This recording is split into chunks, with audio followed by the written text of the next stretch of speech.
Wouldn't you guys want to have your land back, like reservation land? There was land that was provided, but it was land that had been... So this place right here was dumping oil on the Ramapough land. So right here is where the pipeline goes through. They have it gated off. Had this pipeline, but it's obviously crossing a... Very hard discussion, because it's like, all right, I get it. Then people here want to be able to afford gas, because if they can't, then they can't even drive their vehicles, and they're paying over $100 for every time they get it. Did they just cut this like yesterday? Why is that there's a turtle on the logo? What's the significance of that? The entranceway to the sacred site. I had to warn you, there's an evil village down there. You know, this site is a sacred site connected to other sacred sites throughout the world.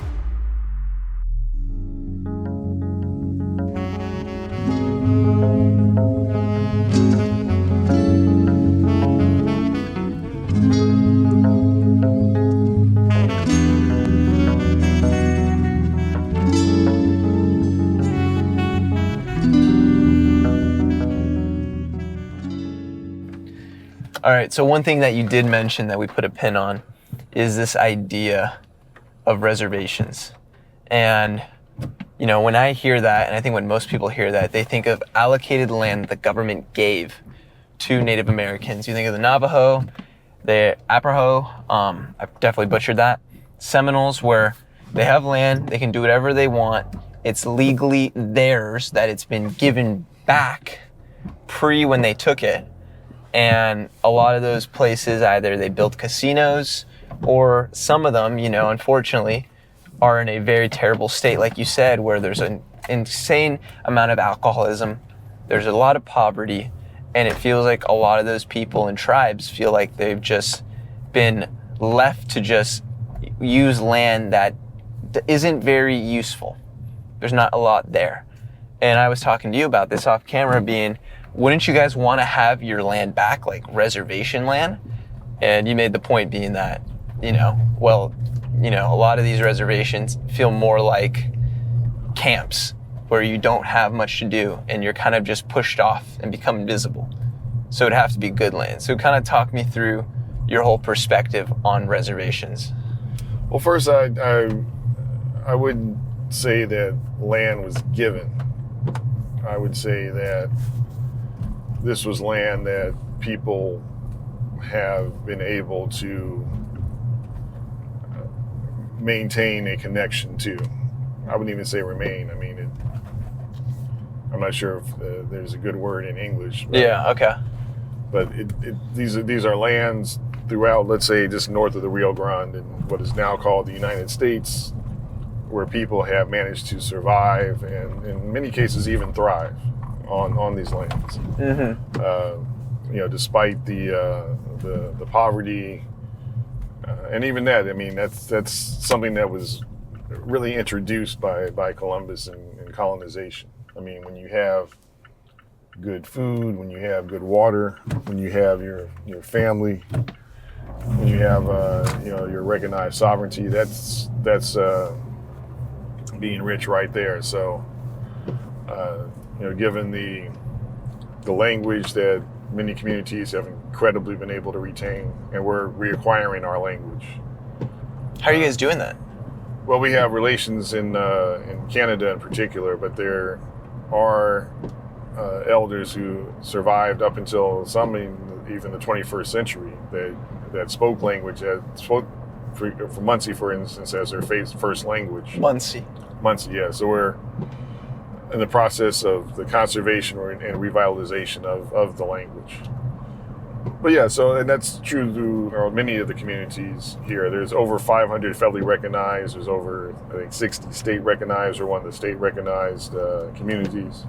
So what we now call a reservation, and they tend to be more out west, although we have some, particularly in New York State, out here as well, and throughout the East.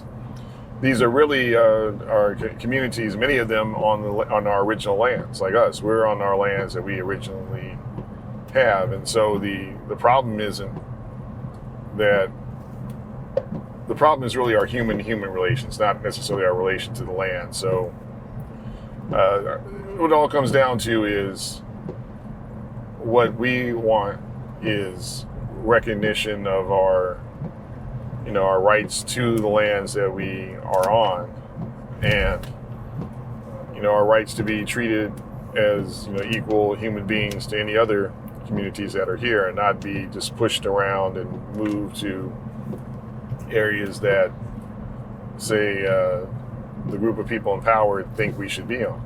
If the government came in and be like, hey guys, we're going to give you an allotted land, this is yours, how would you guys feel about that?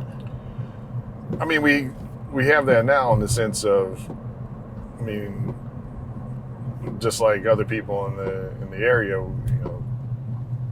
we have housing, we have houses. So we already have. Does the government cover that though? Is that like you guys can get whatever homes you want, or is that like just any citizen, you still have to buy the land, build the home, pay the mortgage? Yeah, but even there, you get into situations like in Ringwood where there was, and not because we were indigenous, but the people living there, there was land that was provided, but it was land that had been made toxic by the Ford Motor Company. Made toxic by the Ford Motor Company? Yeah, I'm not sure if you can see it here. There's a tall building that is coming up on your right.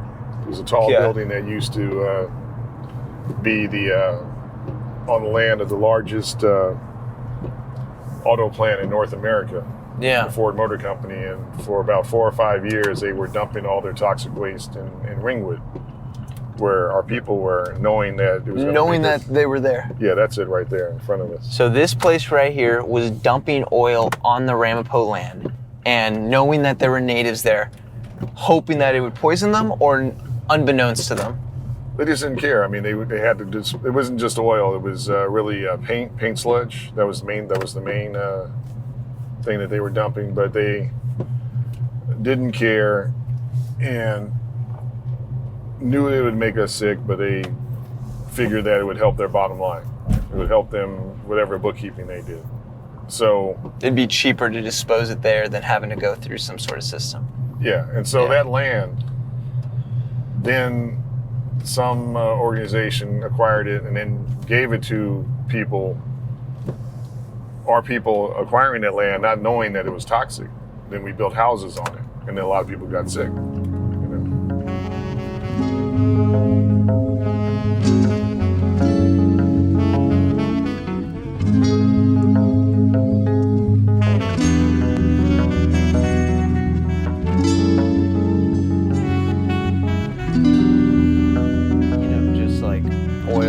Refineries and that.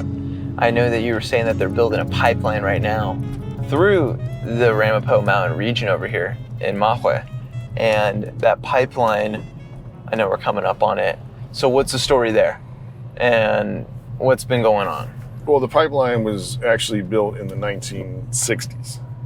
Oh, so this pipeline's been here for a very long time. Yeah, the original one. Okay. And it actually just served grave sites and other archaeological sites to have it built even back then.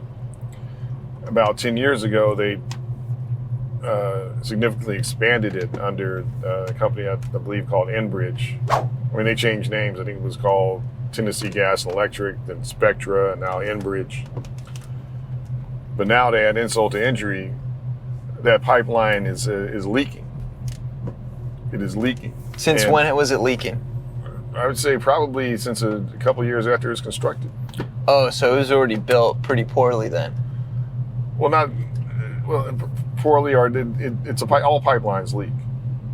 And the problem you have here as well is there's like a lot of ATV traffic. But all pipelines leak. It isn't so much that it's built poorly, it's just that they all leak. Yeah. So this is the pipeline right here. You can see that warning sign. Can we go check it out real quick? Yeah, let me turn around. Yeah, go for it. Hey guys, I don't mean to interrupt the video. However, I'm excited to announce I have started my own personal community page. So for those who are interested in finding out and learning more of my raw, uncensored behind the scenes content, as well as reactions to my videos, I now have a community page here, as you can see, where you guys can all join. So feel free to check it out, and I'll see you in the video. So right here is where the pipeline goes through. They have it gated off. Yeah. Pipeline gas warning. And This has been here since the 1960s, but you said just a few years after it just started leaking. The original one. The original one. And I mean, they had to disturb some grave sites and, you know, to make the pipeline. Oh, there were grave sites here of your people. Yeah, along the line. I'm not sure exactly where. I know that I saw one just off to the side up there. Yeah. As you can see here is the company right here, Enbridge. They formerly Texas Eastern Transmission Algonquin line, and then it used to be called Spectra. So, yeah, all pipelines will leak. I mean, just like anything in the material world, our bodies included, they will decay. And as you can see, I mean, we have this pipeline, but it's obviously crossing a small brook. This might even be Stag Brook here. Oh, so that's poisoning that water right there, for sure. That would be a good guess, or it has an impact, you know. So they were just here a couple weeks ago, like every day, trying to, I guess, deal with the situation. But yeah, I mean, that's the situation we're in, where some people find it more profitable to poison other people's water. Problem being is that water doesn't respect the boundaries that we put up for it. Yeah. So it eventually affects us all, even if it's in a very small way. It makes the very hard discussion of seeking natural resources from our own country, our own lands, but also doing that in an ethical way where you don't damage the lands. Because then, you know, you just get in the, I guess, catch-22 where it's like, all right, we're not going to seek the oil in this area. However, we're going to go to the Middle East and take from there. But it's like you're also taking that from that land. So it's this balance of like, how can you use your natural resources, but do it in a way where you're not going to harm it? And that's like $1 billion question right there. I don't think anyone has the answer to that. Well, it's beyond that. I mean, when it comes down to it, what do we need more? Do we need good water more, or do we need oil? I mean, it's a matter of, you know, how do we get our priorities straight? I mean, the bottom line is, and I'll be honest with you, you could offer me $1 trillion, but if it's poisonous water, what good is it going to do me? How am I going to enjoy that $1 trillion if I'm sick and dead? That's a good point. Then you have Jimmy, who lives on the block over there, who drives his freaking F-Ford F-150 and is like, I'm paying now $5 for gas that's coming from the Middle East. I want my gas here where I can drop down to $2. And it's like, you know, it's a very hard discussion because it's like, all right, I get it. Then people here want to be able to afford gas, because if they can't, then they can't even drive their vehicles, and they're paying over $100 for every time they get it. And it's like, well, how do we get those resources without damaging other natural things that are here? Well, don't get me wrong. I mean, I sometimes when I talk to people, I'll introduce myself as Al. I'm a fossil fuel addict. You know, I mean, and, you know, almost trying to make the discussion like a Alcoholics Anonymous type or Narcotics Anonymous type question. Yeah, we're all fossil fuel addicts. Like, we need it. We have to admit that we have a problem, and there's some people that still don't want to admit that we have a problem. So that's the first step, is we've got to admit that we have a problem. And then I think the second is that we're powerless up here 100% to solve the problem. I mean, that's why we do these ceremonies I was telling you about. That's why we're trying to raise our consciousness to that level. Because we're not going to get out of this just on our own. And Christians do the same way, where it's like, you know, we resort to going to church and praying to God because we realize these issues we're talking about are bigger than you or I. Yeah. Yeah, for sure. So, and then I think it's also important to recognize that we don't have the last word. I mean, like I said, you know, I don't know what the solution to the dilemma is, but I do know that we cannot continue on the path we are continuing on if we want to maintain a good, healthy relationship with the earth itself. I mean, agreed. I mean, that's just it. I didn't make the rules. Those are the rules. So we can continue to build these pipelines. We can continue to extract natural resources. But one day may come when, you know, we have taken so much that there's nothing left for us to take, and then where we're going to be.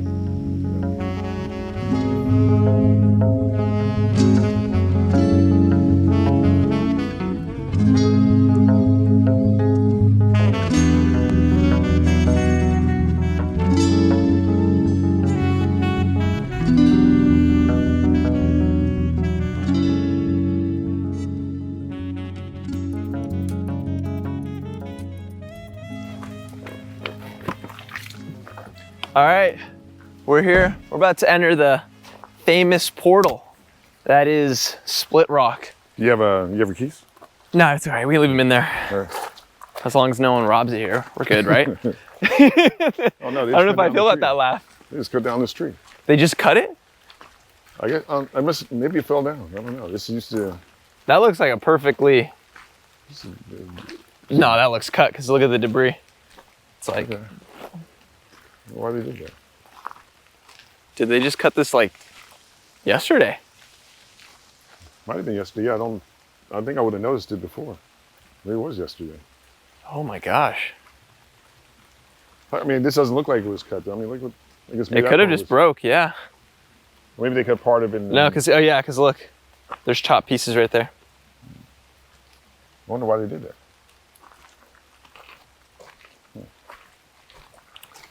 I think you asked me before about the turtle.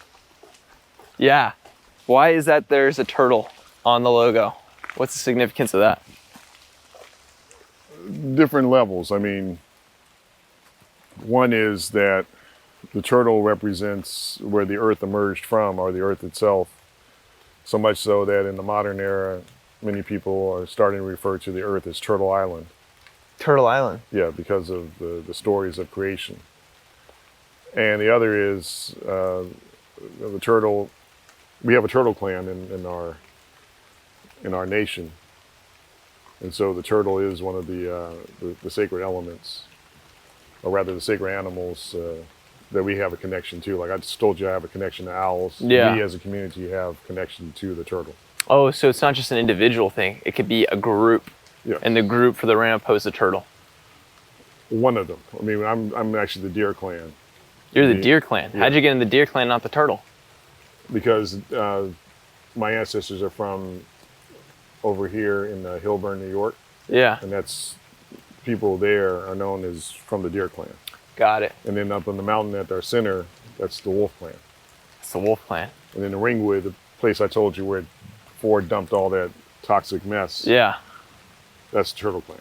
With the turtle, the back of the turtle represents both space and time. I mean, when you look at the solar cycle, the year, it roughly corresponds actually more accurately to 13 months. 13 months. Yeah, so if you look at the turtle's back, the major parts of the shell, the scutes, there's 13 of them. Yeah. And then that represents the cycle of the moons in relation to the sun. Okay. But then if you look at the smaller scales on the back of the turtle, there's 28 of them, which roughly corresponds to the 28 days of a month. February got it right then. February, what do you mean? Oh, yeah. Yeah, I mean, really, yeah, when you look at the actual number of days in the lunar cycle, February is ironically the most accurate of the months. Dude, every other month is sleeping on February. Always making fun of those people for leap year. So look at this big rock rat right now. Yeah, so we used to tell time also in a sacred way. We didn't have 1,000 years ago or 2,000, but yeah. This is the entrance to the sacred light. All the land is earth is sacred. Yeah. There's some places though that have a certain function, or let's say bring you certain insights that maybe you don't get in other places. But it's important to kind of start to elevate your consciousness, think good thoughts and move in a good and intentional way. So this is kind of an entrance way to the sacred site, a kind of reminder to us that we're going to ask for permission, make sure we come and walk in a good way. I like it. So there's an entrance to Split Rock. So Ramapough, usually before they enter, there's like this kind of time of meditation right before to be like, all right, whatever I'm going in with right now, I want to go with a clear mind and be able to experience the land. That's the way it should be done, yes. So we made here to a sign that says nature preserve, hiking only, no hunting, no ATVs. I don't know how. Well, I guess an ATV can get up here, but you'd be surprised about some of these folks around here, what they can do. yeah, some of them rednecks getting after it. Well, some of us, man, we have ATVs too. You know, Oh, let's go. All right. So this is land. This is a sign, marking land that we have acquired by private deed Yeah. here. But people can come up here and enjoy it. Yeah.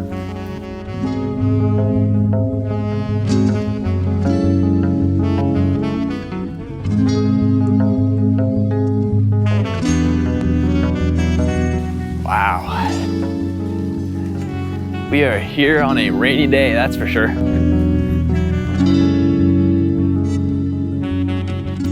Yeah, we got some terrain here. It's getting a little bit vertical. Maybe flip-flops weren't the right move. I suppose it's a little bit of a rock climb as well. Yeah. Gonna get on all fours crawling up this thing before you know it.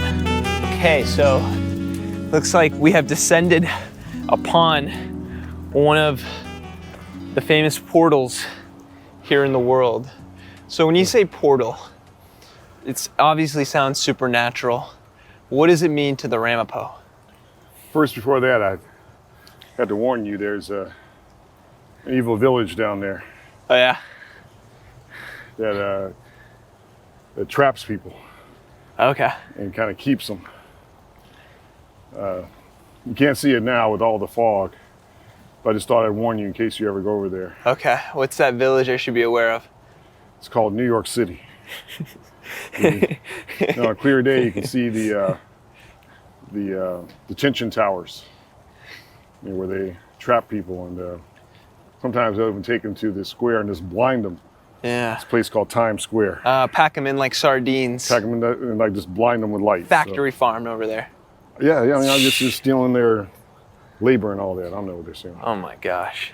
Particularly our tourists get trapped there. Yeah, a lot of them do. So I just warn you there about that village there, ruled by a wizard named Eric Adams. Eric Adams is the wizard running it.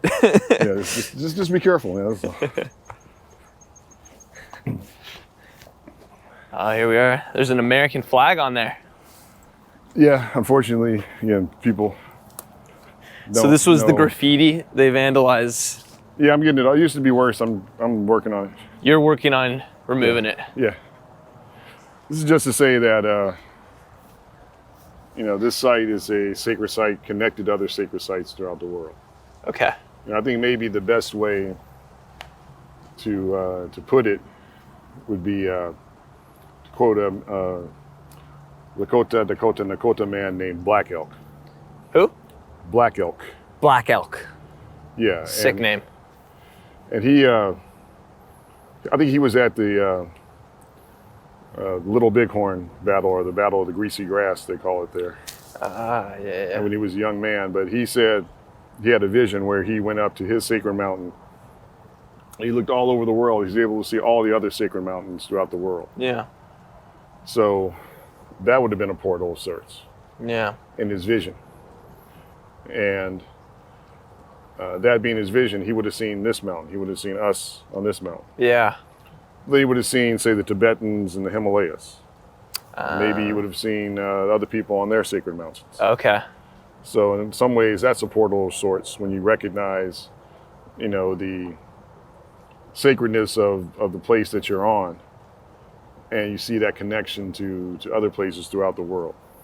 So. Got it. So this place being Split Rock, it's not like other places are like Split Rock where there's a split rock, but this has been identified by the Ramapough as being a portal in other Native American groups. And that portal being that it connects you to the supernatural realm. I suppose in English that comes close enough. I mean, I would say that it isn't so much that the human beings, created this or designate this or do anything like that. It's more that we recognize this as a special place, a place of power, and also in the history, this kind of emerges in history as well. Is that this is Ramapo Pass, right here. You saw it down there. You can see on the Google Maps there's a pass that goes through here. This is a throughway. It goes up to New York and up to the interior of the continent.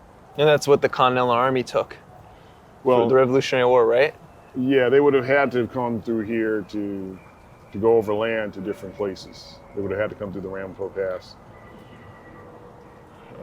But that was the whole point, was that, and this was actually a state secret up until the end of, I think, World War II or even the Cold War, because the waterways back then, either on the coast or even on the Hudson River, was virtually impassable by armies. You know, you even look now, and if you look on the Atlantic coast, you'll see that there's a lot of different bays, inlets. Yeah. You know, like in Yale, they call it New Haven. You know, you see it's all jagged. There's no way you could get people up and down. Yeah. We have these super highways now. You just go over it. Got it. Bridges. Yeah. Likewise on the Hudson River. I mean, the highways that they have now, they weren't there then. So this was the only way that they could get troops up and down. No wonder it was such a geographically pivotal position. Yeah, and then I was talking to archaeologist Edward Lenape. Okay. He's written many books on these matters and the prehistoric and continuing presence of people here. I asked him, I said, you know, the British had to known about the Ramapo Pass. He said, yeah, of course they did. But they knew that they might go through, that they might not be able to come back, because you can defend the pass with only a few people. Yeah. And as such, it was instrumental in the success of the American Revolution, because whoever controlled the pass could control movement. And even though they had British stationed here, again, they knew that they couldn't really move back and forth through here, so they had to remain on the water. So you're saying the Ramapo gets zero credit for being a huge part of helping the Continental Army win the Revolutionary War? Correct. Because also, our ancestors would have been amongst the first miners of the iron that was used. And also the people that guided people throughout these mountain passes to get to, like, say, Yorktown, for example. Yeah. For them to go from up here to down there, they would have had to come through these mountains. And we were the ones that would have showed them how to get through the mountains. Wow. So with that all being said, what do you see as the future for the Ramapo? How can they stay strong, keep the language, keep the culture, keep the stories being passed down to younger generations? Because now you got younger generations who have iPhones, you know, they got technology. How do you keep that intact? We'll find out.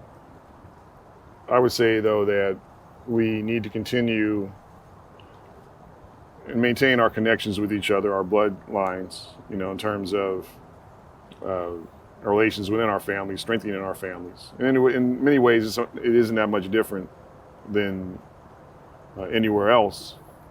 I think, though, that what's allowed us to survive is going beyond that ideal nuclear family.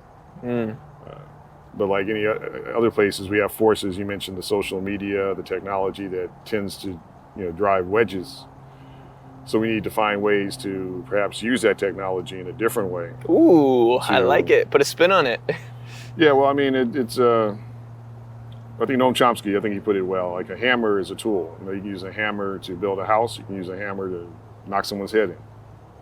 You know, so a lot of what goes on is how is it that we're using technology? And that's part of the prayers that we have. Like, one of the prayers is we would say, thanks, Anashik Gagana Aiki, thanks to the land. Anashik Inbi, thanks to the water. Anashik Kashung, thanks to the wind. And Anashik Tendao, thanks to fire. Fire is the first technology. I mean, I think even the archaeologists say that fire predates our emergence as modern humans. Like, our brains were, you know, in that story were half the size they are now. Yeah. So we co-evolved with fire. The medicine people will tell you that fire knew us before we were born. Yeah. So it isn't that indigenous people are anti-technology. It's just that with the water, the land, and the wind, we have a healthy respect for the technology. So, you know, how can we use this technology in a good way? You know, I don't know. I mean, we'll find out, though. We'll find out. All right, Owl, appreciate it, man. You're welcome. Thank you.